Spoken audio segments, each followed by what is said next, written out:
നല്ലപോലെ പഴുത്തുപോയ പഴം എന്താ ചെയ്യാറ്? കളയോ? എന്തായാലും കഴിക്കാൻ ഇഷ്ടം കാണില്ല അല്ലേ? അപ്പം ഇനി പഴുത്തുപോയ പഴം കളയണ്ട. അതുകൊണ്ട് നമുക്ക് നല്ല ടേസ്റ്റി ആയിട്ടുള്ള സ്നാക്സ് ഉണ്ടാക്കിയെടുക്കാൻ പറ്റും. കുട്ടികൾക്കും വലിയവർക്കും ഒരുപോലെ ഇഷ്ടപ്പെടുന്ന 2 സ്നാക്സ് ഐറ്റം ആണ് ഇന്ന് ഞാൻ കാണിക്കാൻ പോകുന്നത്. അപ്പം എങ്ങനെയാണ് തയ്യാറാക്കുന്നത് നോക്കാം. അപ്പോൾ ഞാനിവിടെ 2 നല്ലപോലെ പഴുത്തുപോയ പഴം എടുത്തിട്ടുണ്ട്. ഇത് നമ്മുടെ നാട്ടിലെ റോബസ്റ്റ പഴം പോലെ കുറച്ച് നീണ്ട പഴമാണ്. അപ്പം നിങ്ങളുടെ കയ്യിൽ ചെറിയ പഴം ആണെങ്കിൽ ഒരു 4 എണ്ണമൊക്കെ എടുക്കാം കേട്ടോ. തോല് കളഞ്ഞിട്ട് മിക്സിയിൽ ഒന്ന് നന്നായിട്ട് അരച്ചെടുക്കുക. മിക്സിയിലിട്ട് അരയ്ക്കുമ്പോൾ കുറേ വെള്ളം ചേർത്തിട്ട് അരയ്ക്കരുത്. അരഞ്ഞു വരാൻ വേണ്ടിയിട്ട് മാത്രമുള്ള വെള്ളം ചേർക്കുക. ഒരു 1/4 കപ്പിനേക്കാളും കുറവ് വെള്ളം ചേർത്തിട്ടാണ് ഞാനിവിടെ അരച്ചെടുത്തിരിക്കുന്നത്. ഇവിടെ ഞാൻ 2 കപ്പ് ഗോതമ്പ് മാവ് എടുത്തിട്ടുണ്ട്. ഇതിലോട്ട് നമുക്ക് പഴം ചേർത്ത് കൊടുക്കാം. അപ്പോൾ 1 കപ്പ് മാവിന് ചെറിയ പഴമാണെങ്കിൽ 2 എണ്ണം വെച്ചിട്ട് എടുക്കാം. ഇനി ഇതിലോട്ട് നമുക്ക് 1/2 കപ്പ് പഞ്ചസാര ചേർത്ത് കൊടുക്കാം. പഞ്ചസാരയുടെ അളവ് നിങ്ങളുടെ ടേസ്റ്റിനനുസരിച്ചിട്ട് മാറ്റം വരുത്താം. ഇനി ഞാനിവിടെ പാലെടുത്തിട്ടുണ്ട്. 2 കപ്പ് പാലാണ് എടുത്തിരിക്കുന്നത്. അപ്പോൾ ആദ്യമേ മുഴുവൻ പാലും ചേർക്കണ്ട, കുറച്ച് കുറച്ച് ചേർത്തിട്ട് നന്നായിട്ട് മിക്സ് ചെയ്തെടുക്കാം.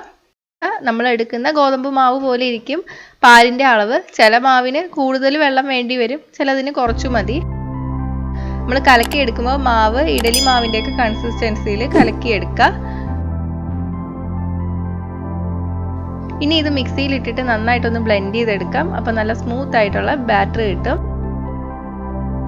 അപ്പം നമ്മുടെ ബാറ്റർ റെഡി ആയിട്ടുണ്ട്. നമുക്ക് ഇതിലോട്ട് 1 ടീസ്പൂൺ ഏലക്കാപ്പൊടിയും 1/4 ടീസ്പൂൺ ജീരകവും ചേർത്ത് കൊടുക്കാം. ജീരകം കൂടുതൽ ഇഷ്ടമുള്ളവർക്ക് 1/2 ടീസ്പൂൺ വരെ ചേർക്കാം കേട്ടോ. നല്ല ജീരകമാണ് ഞാൻ ചേർത്തത്. നന്നായിട്ടൊന്ന് മിക്സ് ചെയ്ത് കൊടുക്കാം. ഇനി ഇത് നമുക്ക് 1/2 മണിക്കൂർ ഒന്ന് മാറ്റി വയ്ക്കാം. 1/2 മണിക്കൂർ കഴിഞ്ഞിട്ടുണ്ട്. ഇനി നമുക്കിത് ചുട്ടെടുക്കാം. അതിന് വേണ്ടിയിട്ട് ഞാനിവിടെ ദോശക്കല്ല് ചൂടാക്കിയിട്ടുണ്ട്. ഇതിലോട്ട് കുറച്ച് എണ്ണ തേച്ച് കൊടുക്കാം. നമുക്ക് ദോശ പോലെ തന്നെ പരത്തിയെടുക്കാം. തീ മീഡിയത്തിൽ വേണം ഇടാൻ.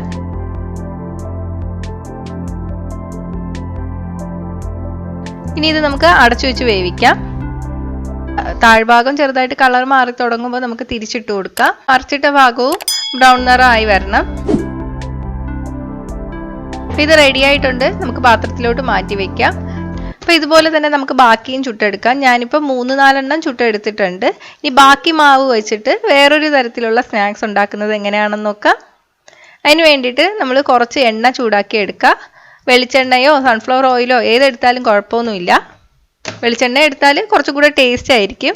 ഇനി എണ്ണ നന്നായിട്ട് ചൂടായിട്ട് വരണം. തീ മീഡിയത്തിലോട്ട് ഇട്ട് കൊടുക്കുക. എണ്ണ ചൂടായിട്ട് വന്നു കഴിയുമ്പോൾ നമുക്ക് 1 തവി മാവ് ഇതിലോട്ട് കോരി ഒഴിച്ചു കൊടുക്കാം. ഇനി നമുക്ക് ഇതിലോ മുകളിലോട്ട് എണ്ണ 1 തവി വെച്ചിട്ട് കോരി ഒഴിച്ചു കൊടുക്കാം. അപ്പം മോൾ ഭാഗം ഇങ്ങനെ പൊങ്ങി വരും, പൂരി പോലെ. താഴെ ബ്രൗൺ നിറമായി വരുമ്പോൾ നമുക്ക് മറിച്ചിട്ട് കൊടുക്കാം. മീഡിയത്തിലിട്ട് തന്നെ വേവിച്ചെടുക്കണം. അപ്പം ഇത് റെഡി ആയിട്ടുണ്ട്. ഇത് എണ്ണയിൽ നിന്ന് മാറ്റാം. ഇതുപോലെ തന്നെ ബാക്കി ഉണ്ടാക്കിയെടുക്കാം. അപ്പോൾ 2 തരത്തിലുള്ള സ്നാക്സും ഇവിടെ തയ്യാറാണ്. അപ്പോൾ ഇനി പഴം പഴുത്തു പോകുമ്പോൾ ഇതുപോലെ ഒന്ന് ഉണ്ടാക്കി നോക്കുക. അപ്പോൾ കുട്ടികൾക്കാണെങ്കിൽ എണ്ണയിൽ വറുത്തെടുത്തതായിരിക്കും കൂടുതൽ ഇഷ്ടം. വലിയവർക്കാണെങ്കിൽ ദോശ പോലുള്ളത് കഴിക്കാം. അതാണെങ്കിൽ കുറച്ച് എണ്ണയിൽ നമ്മൾ യൂസ് ചെയ്യുന്നുള്ളൂ. അപ്പോൾ ഇതുപോലെ ഉണ്ടാക്കി നോക്കിയിട്ട് നിങ്ങളുടെ അഭിപ്രായം കമൻറ്റ് ചെയ്യുക. ഇഷ്ടമായെങ്കിൽ ലൈക്ക് ഷെയറും ചെയ്യുക. ഇഷ്ടപ്പെട്ടില്ലെങ്കിൽ ഡിസ്ലൈക്കും ചെയ്യുക.